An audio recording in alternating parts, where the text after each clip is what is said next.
Сурагчтай аюулгүй байдлыг ханган ажиллаж эцэгхийнхээ үргийг сайн гүйцэтгэсэн аав ээж нарыг нийслэлээр шагналаа. 3 жилийн өмнө сурагчдын эцэгхэд байгууллагаас нь цалинтай чөлөө олгож хүүхдээ аюулгүй орчинд суралцахад гар бие оролцдог багш шийдвэрийг нийслэлийн иргэдийн төлөөлөгчдөд гаргасан юм а. Энэ шийдвэрийн дагуу Улаанбаатарын цагдаагийн газар Монголын сурагчтай холбоо хамтран сургуулийн өмс эргүүлийн хөтөлбөрийг хэрэгжүүлсэн байдаг. Бас эргүүлийн хөтөлбөр үрдэнгөө өвч нийслэлийн сургуулийн орчинд үлдэгдсэн гэмтэргийн тоо буурхалжээ. Тухайлбал 2015 онд 15% буурсан байна. Энэ бол хүүхдийнхээ төлөө ээлжлийн эргүүл хийсэн аав ээжийн ажлын үр дүн гинэ. Сургуулийн орчны аюулгүй индекс гэдэг нь баталж өгсөн. Энэ маань тухайн орчинд зам тээврийн бүтэц автобусын болон явган хөдөлгөөнд орж байгаа иргэдийн аюулгүй байдлыг хангах индекс гэсэн. Энэ индексийг хангах чиглэлээр зөвхөн ажиллагаа хийсэн дэд бүтцийн чиглэлээр гэсэн үг. Дээр нь бас энэ эцгийн оролцоотойгоор хамтсан ажилласнаар энэ гэмтрийн гарал буурсан гэж харж байгаа. Ерөнхийдөө сургуулийн орчинд үлдэгдэгээс гэмт хэрэг одоо шалтгаан илэрч тий. Одоо ямар шалтгаанаас үлдэгдэг байсан гарлаа. За мөн дээрээс нь сургуулийн орчинд одоо нэг хуулиудад хяналт тавьдаг гэсэн эцэгчүүд. Тамхины хялтан тухай хуулиуд дээр, PC тоглоомын газар дээр тийм ээ. Энэ үйлчлэл одоо олон талын ажлууд дээр бас одоо эцэгчүүдийн оролцоо бий болсон. За мөн дээрээс нь хамгийн том ажил нь юу гэхээр иргэдийн оролцоог татан оролцуулах тийм ээ. Гэмтрээс урсан сэргийлэх ажил гэдэг нь хуулинд заасан байдаг. Энэ ажлаараа одоо энэ үр дүн бол өгж байгаа. Өнөөдөр эцэгчүүд одоо зүгээр сургуульд хүүхдэд даатгаад орчдөг байсан. Одоо бол хүүхдүүдийн төлөө өөрсдөө оролцдог. Энэ үйл ажиллагаанд бол одоо гар бие оролцож тийм ээ анхаарал тавьдаг болсон давуу талтай байна.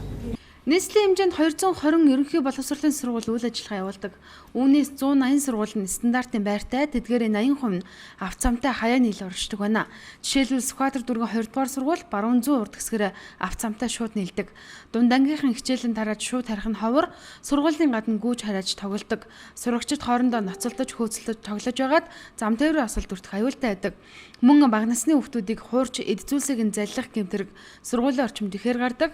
Харин эцэгчүүд сургуулийн орчинд эргүүлээдэг болсноор орчныг ажиглаж зам хөндлөн гарах гэж байгаа хүүхдүүдийг 4-5-аар нь бөөгнүүлж жолооч нарыг зогсоож зам гаргадаг болсон. Энэ нь гарч болзошгүй аюулаас хүүхдийг хамгаалдаг болсон тухай 4 удаа хүүхдийнхээ сургуулийн орчинд эргүүлэлт гарсан Баянлаа ярьлаа. Сургуулийн ойр орчинд хүүхдүүдийг хичээл тараад хичээлдээ харж гин үү, явж гин үү, ойр орчныг сургуулийн ойр орчмоор гарч аюул болзошгүй нэг улгаа дээрмээ асуудал байгаа шүү дээ. Хүүхдийн гар утас суулгахад тэр мөрийг байнгын хяналтанд аваад гарч байгаа.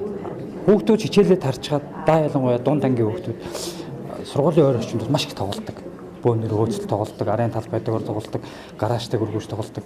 Тэднийг ар гэрт нь хариулах талаар тэг ямар хүүхд хоорондоо ингээд ямар нэгэн зөрчил гаргаж яах вэ гэдгийг тэрийг бас сургуулийн орчинд юунд мэдээлэх сургуулийн жижүүр багш тэднэрт тиймэрхүү юм гэж намайг үргүүлсэх хугацаанд болохоор нэг 2 хүүхэд хоорондоо жоохон муудалцсан, биенийхээ овц сунарыг урьсан тиймэрхүү асуудал гарсан.